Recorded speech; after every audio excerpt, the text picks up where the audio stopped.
ನಿನ್ನನು ನೋಡಿ ಬದುಕುವ ರೀತಿ ಕಲಿಯುವ ಮೂರ್ಖ ನಾನಲ್ಲ. ನಂಬಿದ ನನ್ನ ಕೊರಳನು ಕೊಯ್ದ ನಾರಿಯೇ ನೀನು ಹೆಣ್ಣಲ್ಲ. ನಿನ್ನನು ನೋಡಿ ಬದುಕುವ ರೀತಿ ಕಲಿಯುವ ಮೂರ್ಖ ನಾನಲ್ಲ. ನಂಬಿದ ನನ್ನ ಕೊರಳನು ಕೊಯ್ದ ನಾರಿಯೇ ನೀನು ಹೆಣ್ಣಲ್ಲ.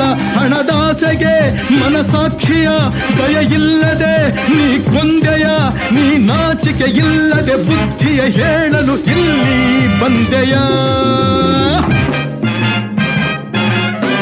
ತಿಳಿಯದೆ ನನಗೆ ತಿಳಿಯದೆ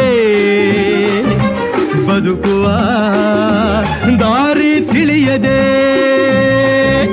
ವಿಷಯ ಏನೆಂದು ಅರಿಯದೆ ಇಂಥ ಮಾತನ್ನು ನುಡಿಯುವುದೇ, ಕಾಲ ಸುಮ್ಮನೆ ಬಿಡುವುದೇ, ಬಡಿದು ಬುದ್ಧಿಯನ್ನು ಕಲಿಸದೆ.